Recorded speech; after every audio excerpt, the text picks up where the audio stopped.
Smart meter বাতিলের দাবিতে সিপিআইএমের প্রতিবাদ মিছিল। স্মার্ট মিটার বসানোর সিদ্ধান্ত বাতিলসহ বিদ্যুতের বর্ধিত বিল প্রত্যাহার করার দাবিতে সিপিআইএমের প্রতিবাদ মিছিল মধুপুর বাজারে। মঙ্গলবার ছিল মধুপুর বাজারে হাট, আর সেই লক্ষ্যে সিপিআইএমের বিক্ষোভ মিছিল সংঘটিত হয়।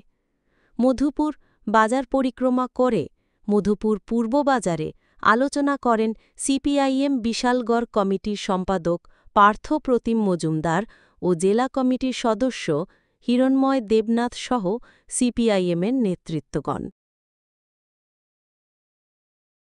সারা রাজ্যেই সিপিআইএম স্থানীয় সমস্যা এবং রাজ্যের যে চলমান ঘটনাবলী, যেগুলি মানুষের বিরুদ্ধে যুদ্ধ ঘোষণার সামিল এবং আমাদের এই রাজ্যের আইন শৃঙ্খলা পরিস্থিতি সহ দ্রব্যমূল্য বৃদ্ধি, অন্যান্য ক্ষেত্রে সরকারের যে ব্যর্থতা ইতিমধ্যে রাজ্যবাসীর সামনে উন্মোচিত, এই ঘটনাবলীকে সামনে রেখে সিপিআইএম সারা রাজ্যে আন্দোলন কর্মসূচি ঘোষণা করেছে।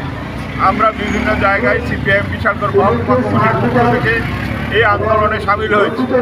ইতিমধ্যে আপনারা স্মার্ট মিটারের গল্প শুনেছেন, বিদ্যুৎ মাশুল বৃদ্ধির গল্প শুনেছেন, এবং এইগুলি আজকের দিনে মানুষের মধ্যে এমনভাবে মানুষকে বিধ্বস্ত করছে যে রাজ্যের মানুষ দিশাহারা অবস্থায় আছে।